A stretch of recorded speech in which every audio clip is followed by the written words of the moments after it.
ओम शांति। पूजा सनातन संस्कृति की उत्कृष्ट वैज्ञानिक प्रक्रिया उपलब्धि है। पूजा का अर्थ होता है प्रत्यक्ष ज्ञान, पूरा जानना, प्रज्ञा।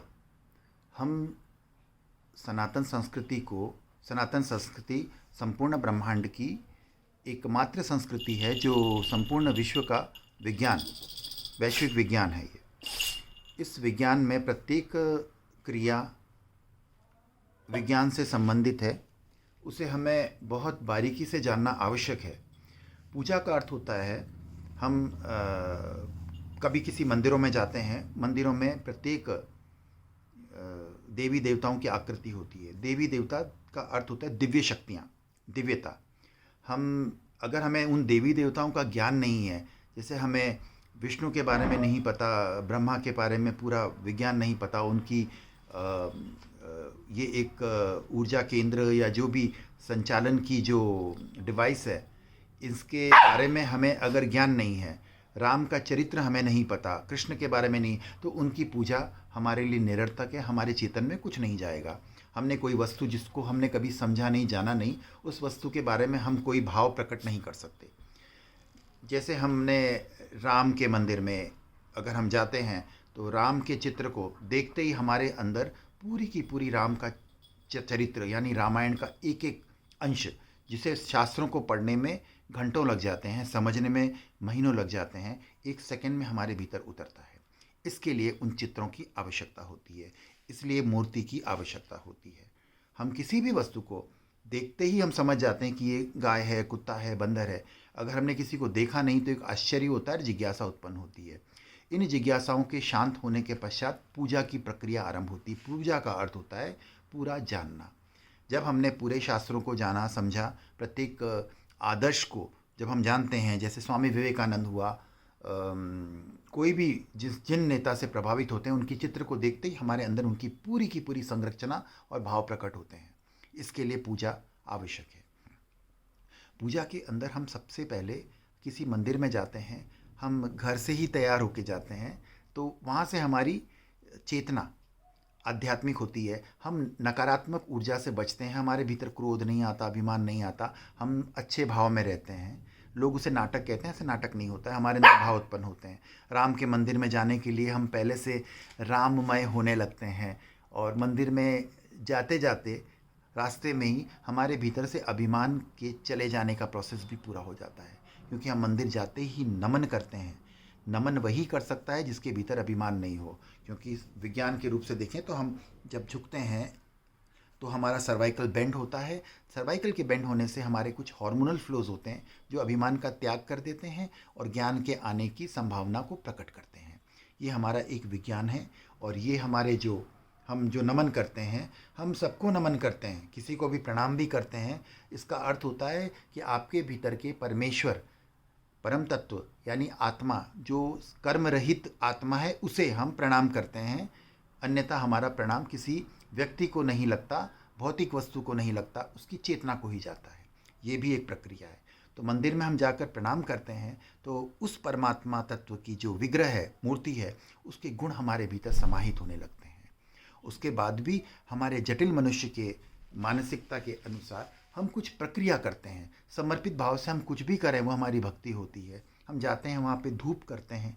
धूप का अर्थ होता है हमारे भीतर से वायरस, विकृतियाँ, संक्रमण, जिसे हम बीमारी कह सकते हैं, क्रोध, अभिमान, मोह माया, लोभ, लालच, और बाहर की दुनिया का जो परिवेश होता है, क्योंकि हमारे मेमोरीज़ में बाहर की वस्तुएं भी बहुत होती है, हमारे व्यापार क्षेत्र, पारिवारिक क्षेत्र, क्लेश वगैरह, तो उससे भी हम मुक्त होने का धूप के द्वारा प्रयास करते हैं। क्योंकि हम भौतिकवाद में अटके हैं, इसलिए हमें भौतिक वस्तुओं की आवश्यकता पड़ती है। बिना मूर्ति के हम पूजा आरंभिक अवस्था में अपने आप को संचालित नहीं कर सकते, संस्कारी नहीं कर सकते। तो धूप से हम अपने भीतर के नेगेटिविटी को हटाते हैं। उसके बाद हम दीपक जलाते हैं। दीपक की लौ में हम अपनी आत्मा की चेतना को देखते हैं। हमारे भीतर की चेतना हमें दिखाई नहीं देती, समझ में नहीं आती, हम ब्रह्मज्ञानी नहीं होते, आत्मज्ञानी नहीं होते, इसलिए हमें दीपक को माध्यम लेते हैं। उस चेतना से परमात्मा की चेतना को मिलान करते हैं। उसके बाद में हम उसकी आरती करते हैं। ये भाव हमारे भीतर प्रकट होता है और होना चाहिए ऐसा। इससे हमारे ज्ञान का प्रकाश में ऊपर जाने की शक्ति और ऊर्जा प्रवाहित होती है। उसके बाद में हम उस परमात्मा की मूर्ति की परिक्रमा करते हैं, 3 4 7 जो भी परिक्रमा का मतलब है कि मेरा चेतन और परमात्मा के चेतन में आपस में किसी तरह से मर्ज हो और मेरी आत्मा विकास के मार्ग की तरफ जाए। और जाने के वक्त हम थोड़ा ध्यान करते हैं, हम प्रभु राम को चिंतन करते हैं, मनन करते हैं, ध्यान में लाते हैं, उनके गुण हमारे भीतर आत्मसात होते हैं। निराकार की साधना के लिए भी हमें आकार में ही जाना पड़ता है। आकार से निराकार की ही यात्रा हो सकती है। हम आत्मा से मुक्त नहीं हुए, हमें शरीर धारण करना पड़ा साधना के लिए। हमें उसी तरह से परमात्मा की मूर्तियों की भी आवश्यकता होती है परमात्मा को समझने के लिए। हम देखते हैं विश्व में उदाहरण, जो व्यक्ति, जो संस्कृति मूर्तियों की पूजा नहीं मानती है, नहीं करती है, तो उनके अंदर की आप रिज़ल्ट देख लें कैसा है, और भारत का रिज़ल्ट देख लें कैसा है।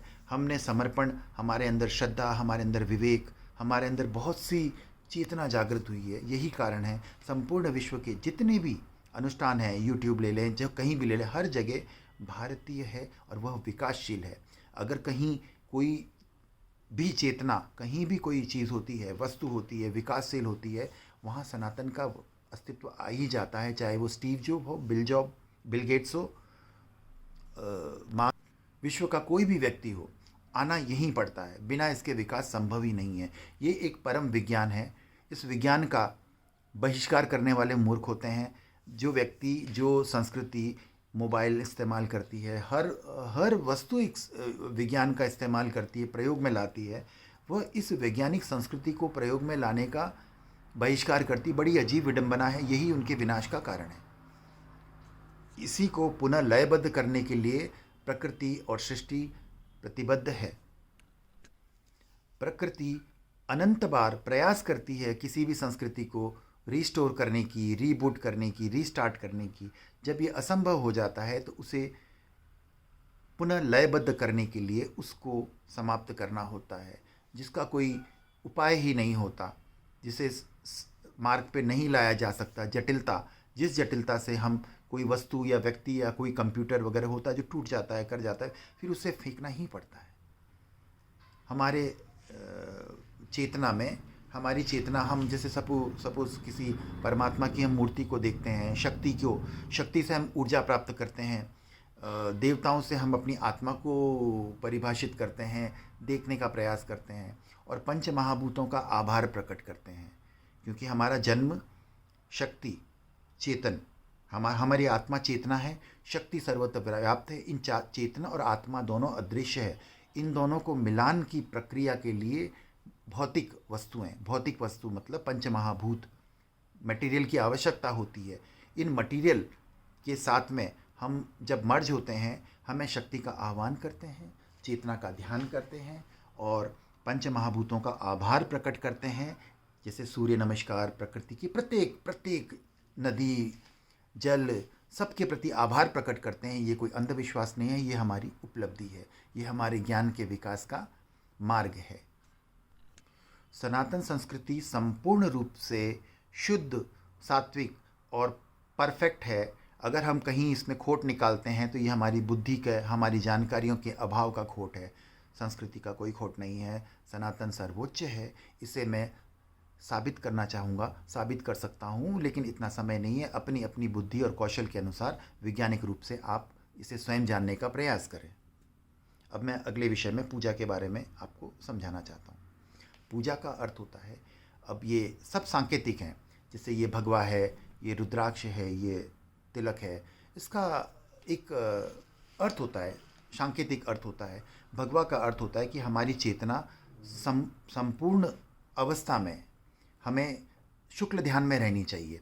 हमारा ध्यान हमारे कई होते हैं, रौद्र ध्यान, आत्र ध्यान, क्रोध वगैरह ये सब चीज़ें होती है। लेकिन साधना के क्षेत्र में हमें हमेशा साधु जो भी, वही जो साधना में रत हो, हमारा ध्यान की लेशा मतलब हार्मोनल फ्लोज जिस कलर में होना चाहिए। अब आप कलर थेरेपी में जाएंगे, आपको सब पता चल जाएगा। नकारात्मक ध्यान होगा तो उसका बैंगनी, काला या इस तरह के ध्यान होते हैं। और शुद्धतम ध्यान होता है सूर्य के उदय की तरह प्रकाशमान, और ये कलर होता है जो आपको श्रेष्ठ लेके जाता है। और दूसरा होता है रुद्राक्ष। रुद्राक्ष का अर्थ होता है रुद्र। ये इसकी संरचना मस्तिष्क की तरह होती है।